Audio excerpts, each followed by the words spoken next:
What is going on, YouTube gang? It is that boy Texas Yankee. Today we got a video from Six Man called Russell Westbrook Deserves an Apology. We better react to this, but go ahead and check out Six Man. Leave him some love, man. I'll probably leave the link to it in the description so you can go ahead and show him your support because obviously he's the one that made this video. And any thoughts on Russell Westbrook before we start? It's been real rocky these last couple years. Watching him, man. Uh, really since he got out of OKC, I mean, it's been crazy. Stint with the Rockets was cool. And then since then, it's been tough for him to find that home. He was great in Washington, just not able to really find any success, and that's more so the team, I think, than him, man. But since then, that whole Lakers stint, I think, really left a bad taste in people's mouth. And then with the Clippers, he was decent. He was up and down, and it's just like the system he's in and playing with James Harden, having Kawhi out a lot of the time, having a ball dominant player like Paul George. It's not necessarily great. It was good when he was coming off the bench. But here with Denver, I mean, he's really just fit into their scheme better. His game with Jokic has been incredible. And just giving them kind of a different look, another playmaking hub outside of Jokic to some points.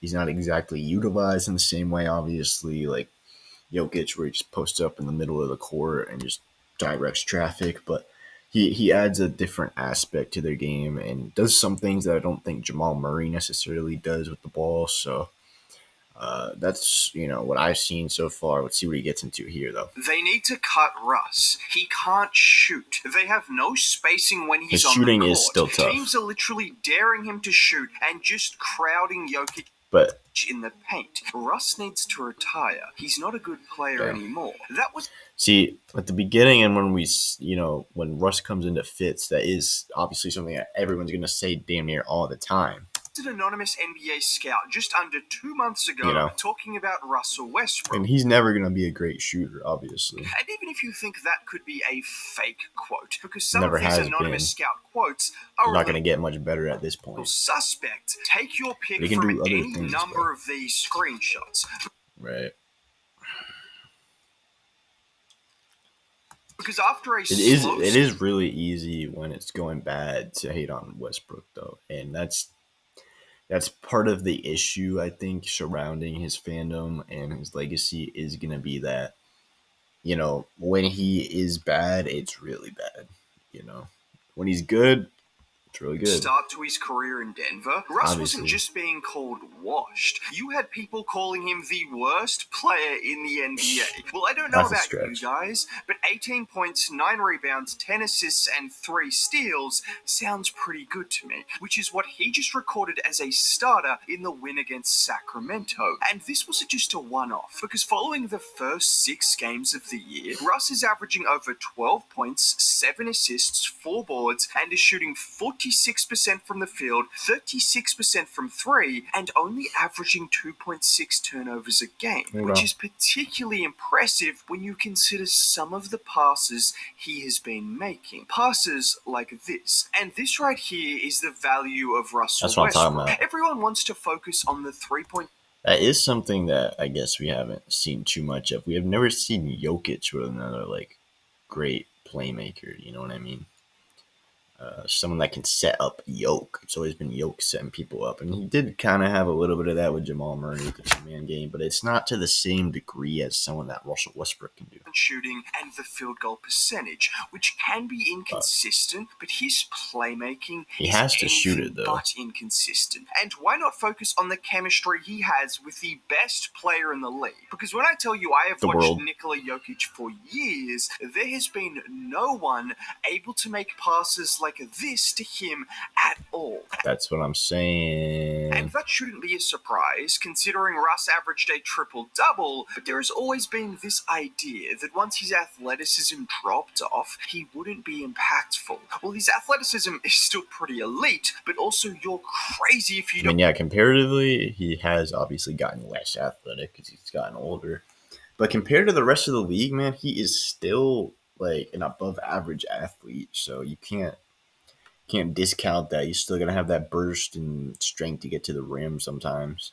don't think he has incredible passing ability regardless of his athleticism. Just look here where Jokic is being face guarded by Pirtle people at don't the talk about 3-point Westbrook's line. So passing he cuts backdoor and Russ puts not it just this right year. on the money for Jokic to get to the rim. And this is the difference between Russ and other point guards Jokic has played with. When defenders are trying to keep like Jokic from going to the ball, Jamal done Russ a little is bit of able that, to but make those he passes just doesn't have the the same back when Jokic makes instincts and that cut. Even a play like doesn't see the play ahead of time as much like Russ does for some reason. It looks relatively simple, but so many players either wouldn't make that pass or it wouldn't be in such a great position for Jokic to just grab the ball, turn, and finish. And that's what makes guys like Russ and Jokic such great passes. It's not just about the assist numbers, it's about putting the ball in places where your teammate can either immediately catch and shoot or turn and finish at the rim. In addition to this, Russ has also been great as a playmaker in pick and roll situations, using his downhill ability to get bigs to commit before then dropping it to Jokic and letting him That was cook. a great pass. And it's not just being his ability before then dropping it to Jokic and letting him cook. And it's not just being his ability, but you have to credit Russ's unselfishness, because he could easily take a floater or a mid-range jumper on a lot of these passes to Jokic, but instead he's playing the percentages. He's getting his big guy the ball in positions where Jokic is better at finishing than practically everyone in NBA history. And this is particularly satisfying to watch when you hear Jokic is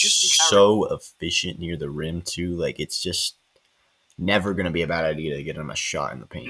That were around Russ being selfish or a ball hog or a shot chucker. He's been none of those things during this season. And that hasn't just extended to Jokic. It's been his ability to make all kinds of passes, still using that speed to collapse the defense and find open shooters, or even occasionally throwing lobs to DeAndre Jordan. Imagine if he had a backup center. One can dream. But before we talk about that, let's take this doing auric action. All I'm the Dallas step back if to make your that's cool and all, or the box score. Speak there. Hey man, bet anything, don't anytime, anywhere. Don't be doing with that. My bookie. Now, speaking of the value Russ brings, it goes beyond just the playmaking or the box score. There is an energy, an intensity that he has, which the Nuggets have really needed. Denver, a team that can be very prone to playing flat and I'm very happy to see Russ impacting the team positively again, man. Inspired basketball. I hated how the way people have looked at his, decline to the end of his career and how the last few years have kind of left a sour taste in most people's mouth. I mean, the last year with the Clippers was not too bad, but for periods of games. It wasn't great. It's what happened last year against Minnesota, which cost them, and it's happened this year as well. But even at 36, Russ is a guy that always gives you energy on both ends of the floor. Just look at him on this play against Malik Monk, using that physicality defensively. That's another thing is in today's game, man, players are just getting older and older and staying in the league. It's not all of them, but like a lot of the good ones, the great ones, which is something we didn't see, I think, a ton of in the past. To get in his face, really making things difficult, and honestly getting called for a foul that wasn't there, but it's that energy which he has. And sure, he was called for a foul on that clip, but there are plenty of legal defensive plays that he has been making. Look no further than the recent game against his former team, the Clippers. Despite going 2 of 9 from the field, Russ was a plus 21 off the bench, and it was plays like this. Watch him here switch onto Jordan Miller off the handoff, and look at the physicality from Russ, just ripping the ball away from Miller, allowing Denver to get the ball off the turnover and push it in transition for the bucket. And that wasn't his only steal, because how about here 30 seconds later with the quarter closing out? Look at the aggression against Bones Highland, getting in his face and then whacking the ball free. And then just to finish things off, he did this. Therapy has always been such a scary idea to me because I simply did not know where to get started. Do not. BetterHelp's a scam, bro. This is everything you could have Unless they envisioned want to when sponsor Russ signed with Denver.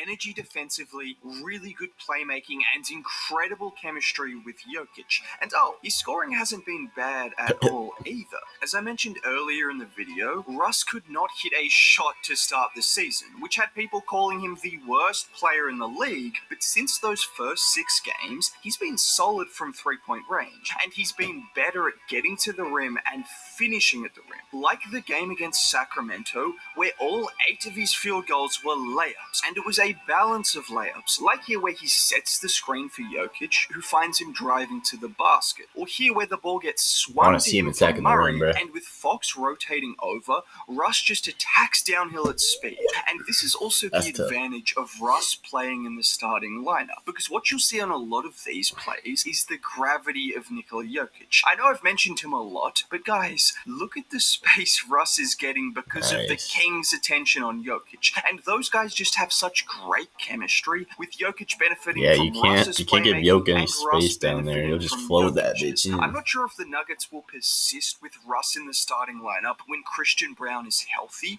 but one thing I know for certain is Nikola Jokic and Russell Westbrook need to play as many minutes together as possible. And it's not just me who recognizes that. Michael Malone said the same thing, saying that when Russ is out there with Jokic, good things happen, and he will try to get them as many minutes as possible going forward. And just to further the point about Russ's impact going beyond the box score, this is what Michael Malone said following the Nuggets' loss to the Wizards.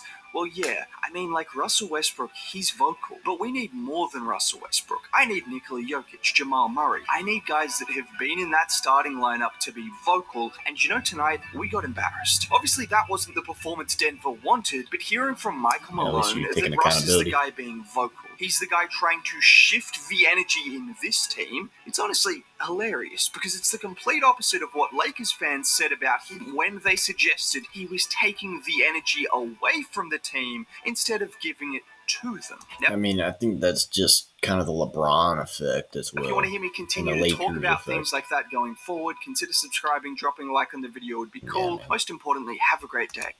Yeah, man. Really love this resurgence from Russ, and I hope it continues, obviously. We'll see how Denver does in the future of this season. Hasn't looked necessarily great, like they're going to make a championship run or anything this year, but it's still kind of early in the year. We'll see what happens, man. Leave a like, comment, subscribe, of course, and I'll see y'all next time. Thanks for watching.